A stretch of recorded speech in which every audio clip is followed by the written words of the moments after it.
All right, good morning.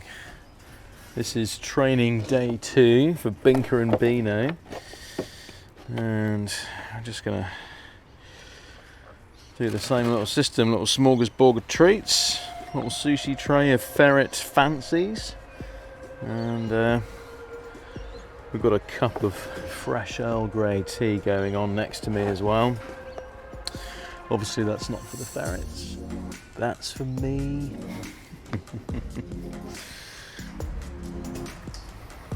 Hi little ones.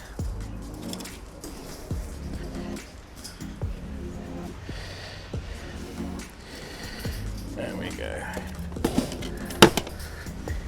Just put you down. Whoa. Boop. There we go. The art of juggling ferrets. That worked really well this morning. Let me just latch. Who have we got here? We've got Binka. Yeah. Here we go, Binka. Let's just put you down.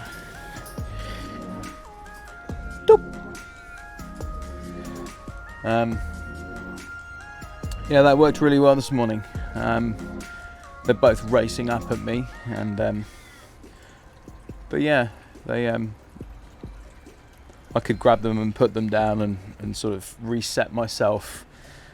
Day 2 training. Doop. There we go. They seem quite hungry now. Today's training, I'm actually going to keep an eye on them becoming satiated. So yesterday afternoon, if you've seen day 1's training, you'll know that they started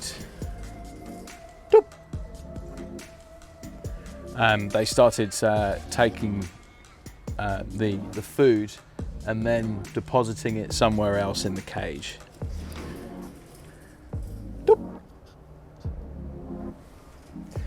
And that's and I thought to myself, well, you know, if they're storing food or if they're not eating the food in the moment, then they'll later become satiated and have a food store. So when I next come and train them, then they'll be less interested in this.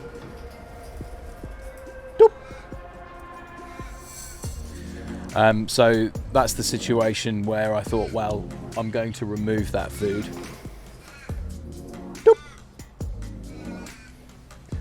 And so they don't have a sort of a store of food at their disposal. And I think Binka was storing it behind the box and Beano was storing it inside. Storing it inside this this Aggie pipe here.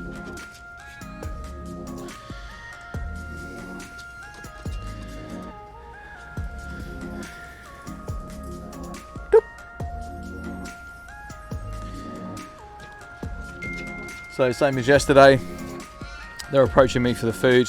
I'm picking them up and marking the behaviour with a doop. Doop. And they then get the food within 2 seconds of the marked behaviour, the doop. And that lets them know that food is coming. And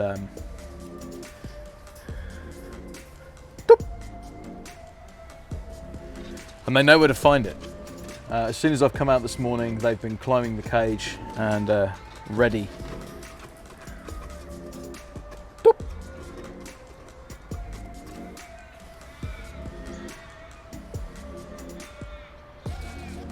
Yeah, they've been ready to consume food, which is great. I'm just going to get a distraction treat ready.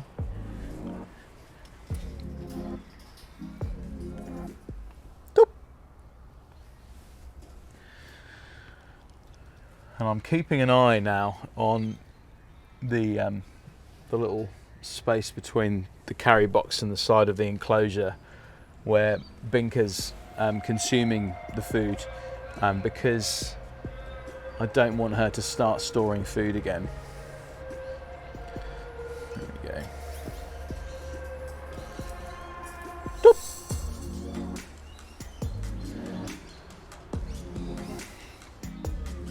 just close this cage door while we're waiting for her to finish that mouthful.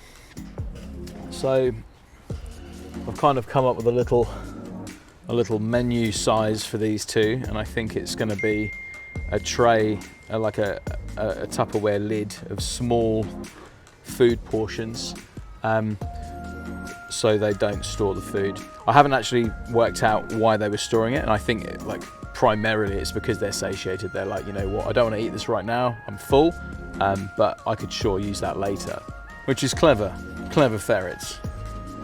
But that's not going to work for this training because it doesn't say in the F3 book, as far as I'm aware, like if they're hiding treats, then stop feeding them. But it just says to me that they're satiated and they're ready to. So Binka's had her fill, I think, and you're climbing the wrong side of the cage, you donut. Come on. This is the distraction treat. So what we'll do is we'll just put her down. We'll get Beano out. No.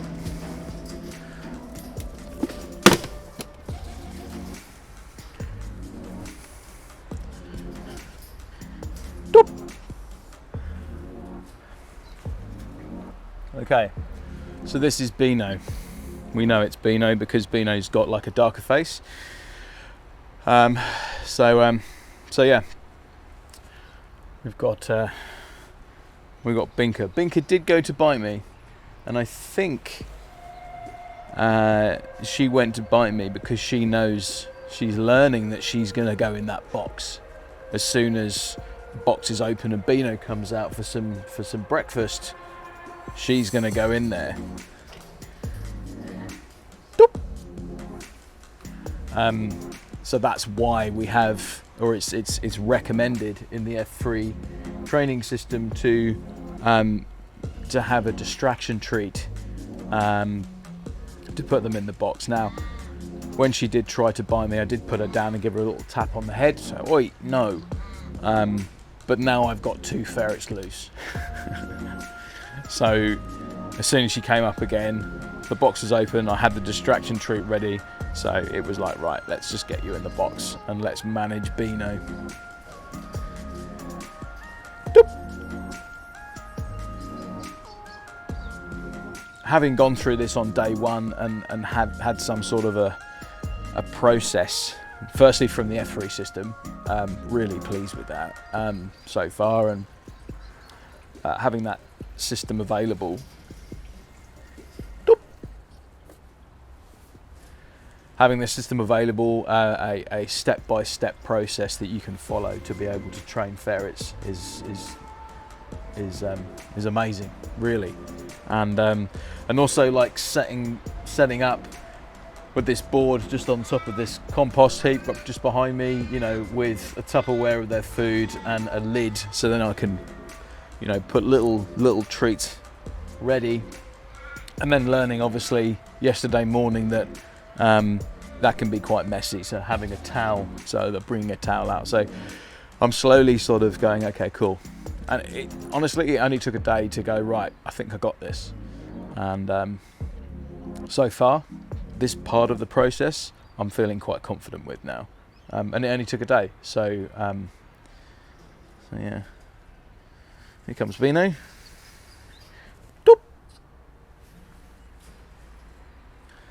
And no problems. Now Beano's also deciding to consume her food between the food box and the side of the cage, and today her tail doesn't look as bottle brush as it did yesterday.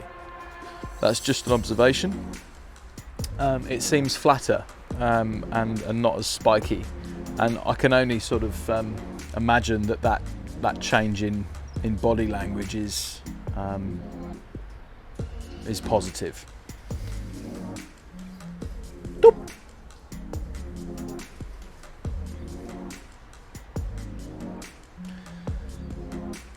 So yeah, with this training system, it makes it possible for the for the ferrets to be hungry enough to approach for food and then receive that behaviour marker, and then introducing things incrementally.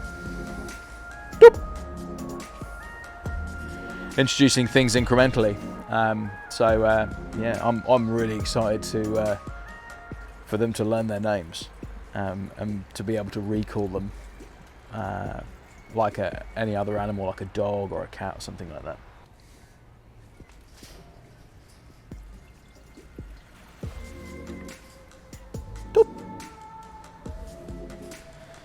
And there she goes.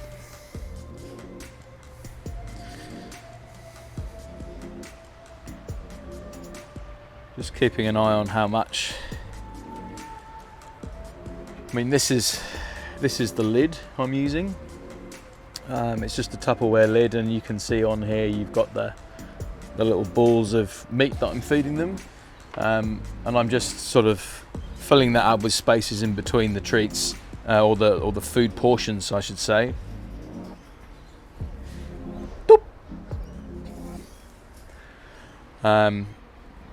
Yeah, I'd probably say there's there's probably about 20 portions, small portions of food on there.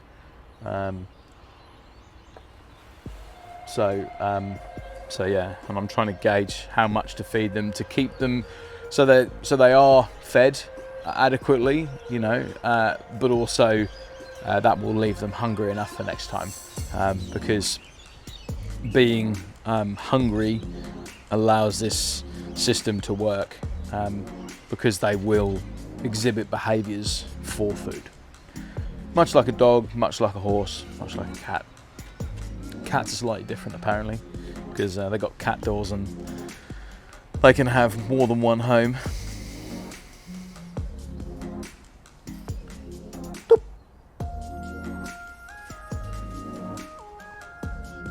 Okay, I think Beano has had her fill, so it's distraction treat time.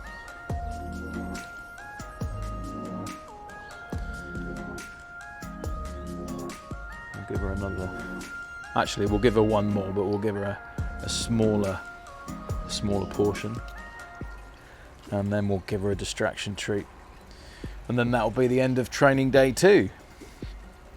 And I know this seems really simple. It's just like, well, you know, you're just giving ferrets food and making a little sound, but this is the fundamentals. Doop. Interesting there. Beano started to use my hand as a plate, or like as a dinner plate, and started eating the treat in my hand.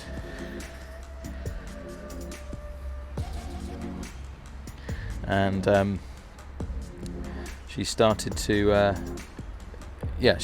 consume the treat in my hand, or the food in my hand, and that's a really interesting sign. I've been told that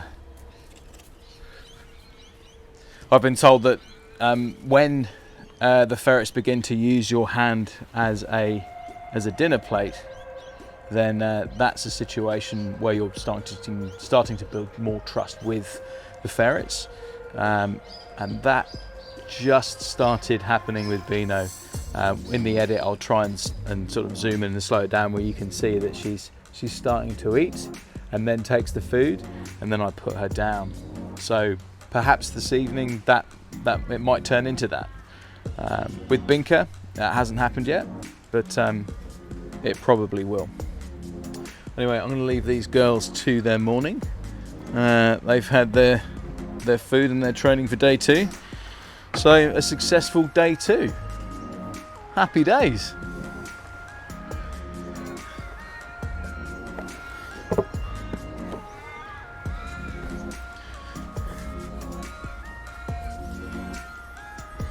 What do you reckon, girls? Not bad, eh?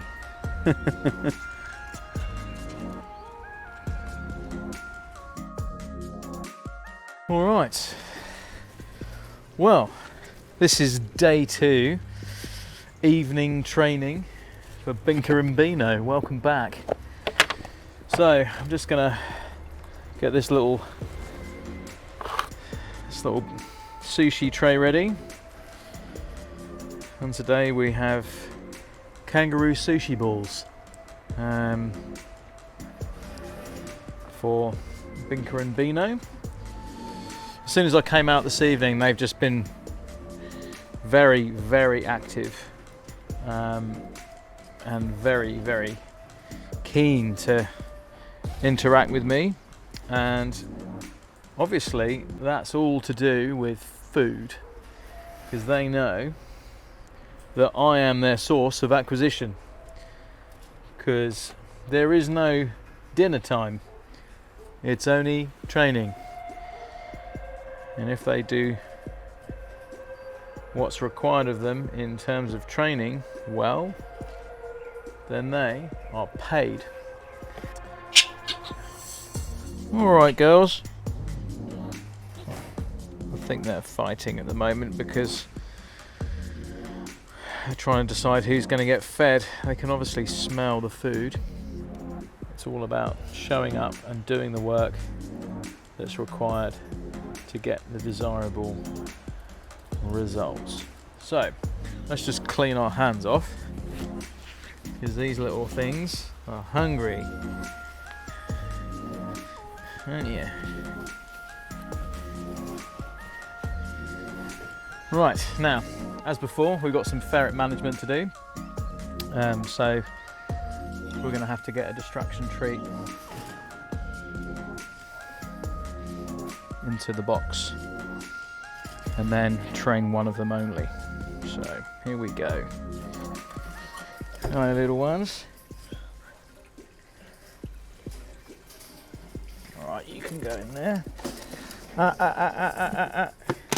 Stay in the box. Get down. Doop.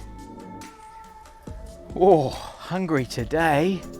Oh, there we go. Oh, wolfing down that first one. There we go.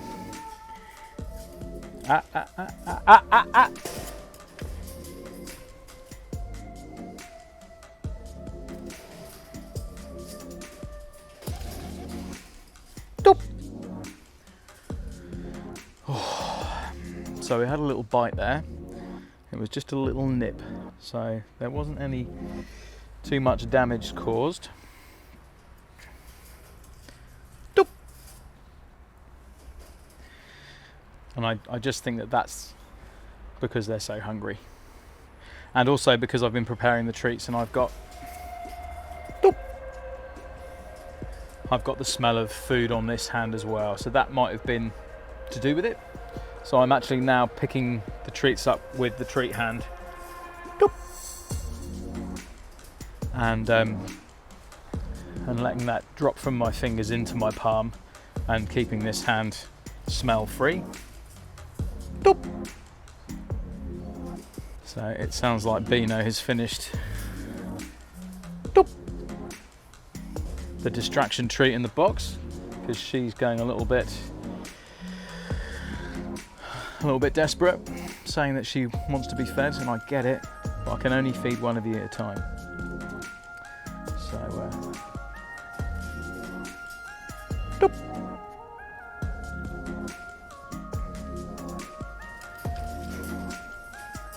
Doop.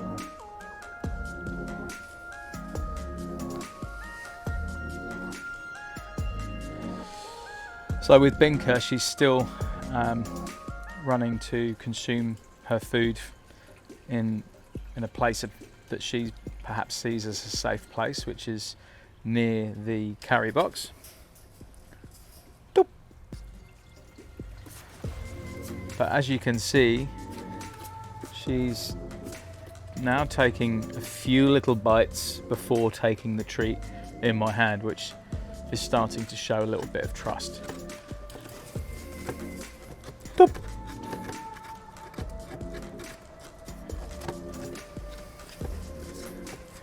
Doop.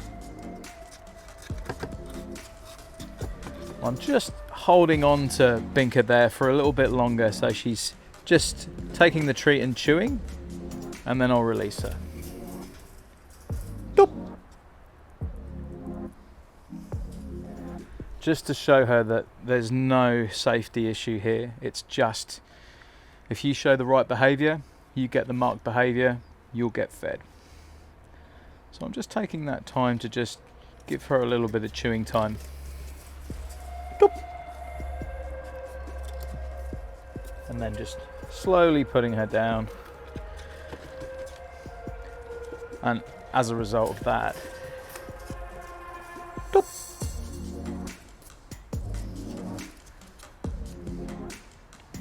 As a result of that, I'm just hoping that she's gonna start eating out the palm of my hand. But this training is largely led by them.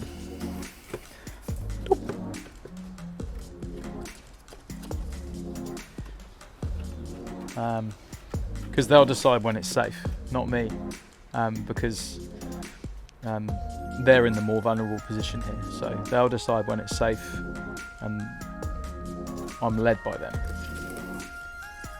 Doop. So yeah, she's still consuming the food between the box and the side of the cage, which is fine. Doop.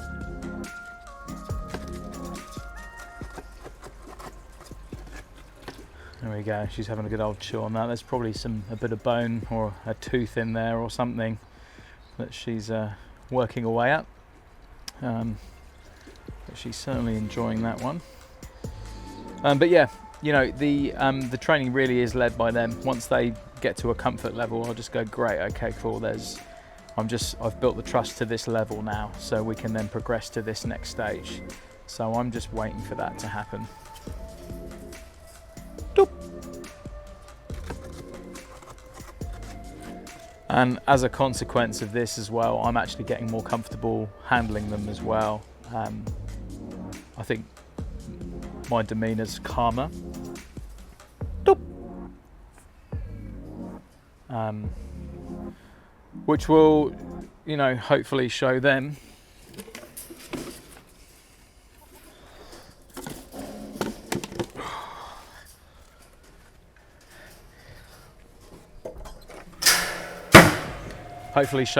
that things are getting calmer. Now, that was a little bit of a rush. There was a bite, a little nibble there on me going into the carry box.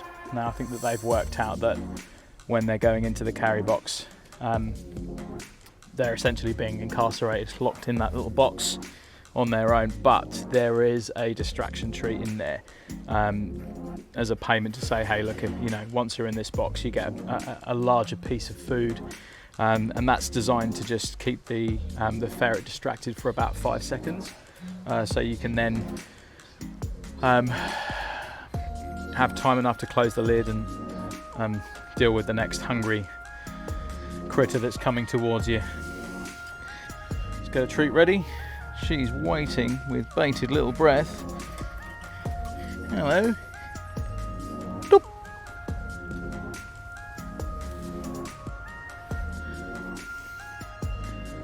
There you go, hungry as.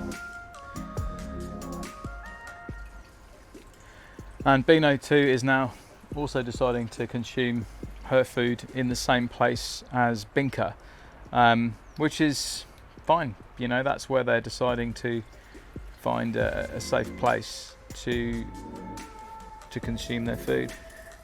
Doop. Because obviously we've got that pyramid sort of, you know, scenario going on, which is safety, comfort, acquisition. So they're seeking safety, they feel comfortable to consume that. They're breaking their safety, so to speak, to come and acquire the food. Doop.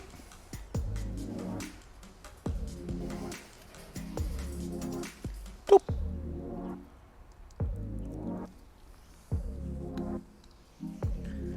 Just trying out that technique with Beano as well, just to show her that there's no threat here. She can consume in my hand. And as a result of that, she's now decided to consume that in the open. Doop. Oh. And turned away there. She wanted to leave. So I'm like, yep, do you know what? I respect your need for safety to consume that food, so I'll let you down. Doop.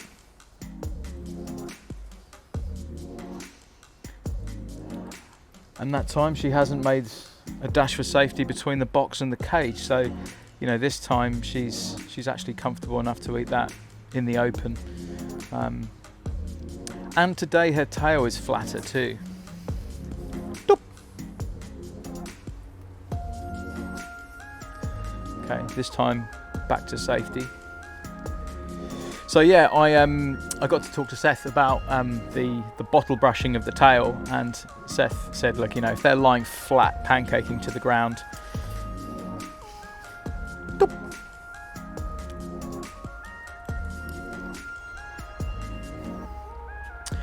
if they lie flat to the ground and they bottle brush their tail, then that's a sign that they're feeling threatened. Doop.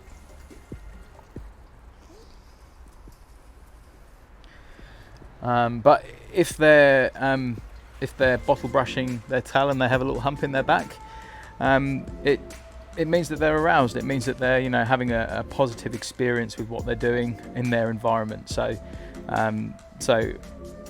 that probably means over the last couple of days, doop,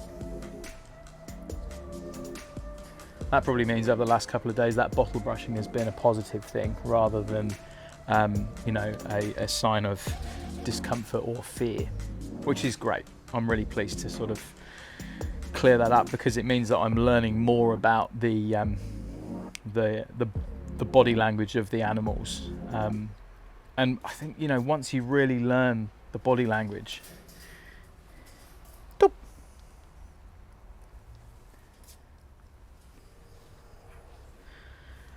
once you really learn that body language for any animal, really, doop, yeah, once you learn that body language for any animal, and for humans too. I mean, like, once you learn to read, you know, people's body language, like their non-verbal communication, you're quite a way to really understanding that person, that animal.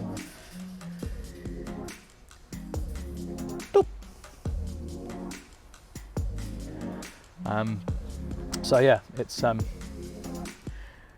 definitely worth trying to understand what's going on with their body language, because yeah, then you'll be able to see what they're doing and be sympathetic to their behaviour. Doop.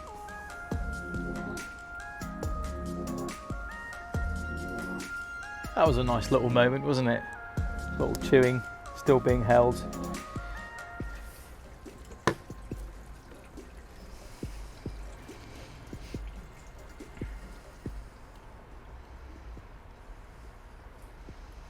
There we go.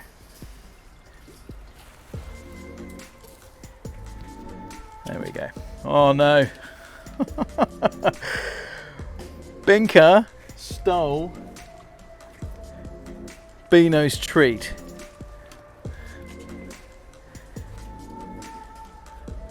And she's not happy. So now I think they're going to fight over some food in the polytunnel.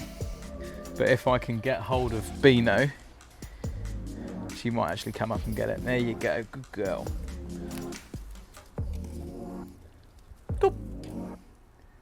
So as I'm putting her in this carry box, I'm doing exactly the same thing.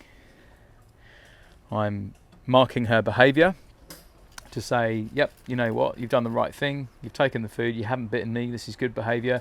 I'm putting her in the box and giving her the signal that this is what happens when you get put away in the carry box, and this repeated behaviour will mean that I won't, or I'm more unlikely to get bitten when I put them back into a box, which essentially is an incarceration for the animal. but it means that, you know, they'll begin to understand what's going on and what things mean. So that's good.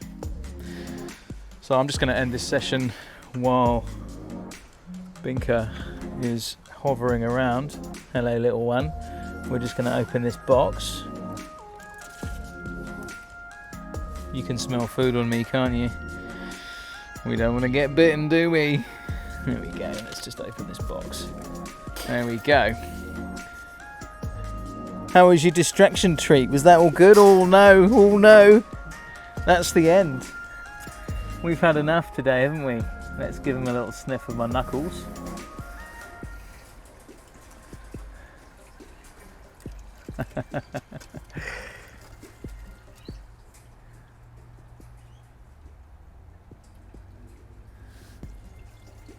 Beano seems to not want to bite me, and Binka does. And that's totally fine. I think you know, it's early days. It's literally our second day in the F3 system, and they are kits, so they're likely to feel a little bit of fear and not know who to bite and who to not bite. But they weren't savage today at all. They just little nips. But so yeah, one correction. That was it. That's all we did today, was one correction for Binka. And after that, Binka then just took food, and that was totally fine until she went to the carry box, and you know, that's just normal behaviour, I think. So yeah, but yeah, another successful training session. Cool. Right, well, I'll see you guys in the morning. Cup of tea. You know what, girls? You have no idea how good a cup of tea is. You'll never know.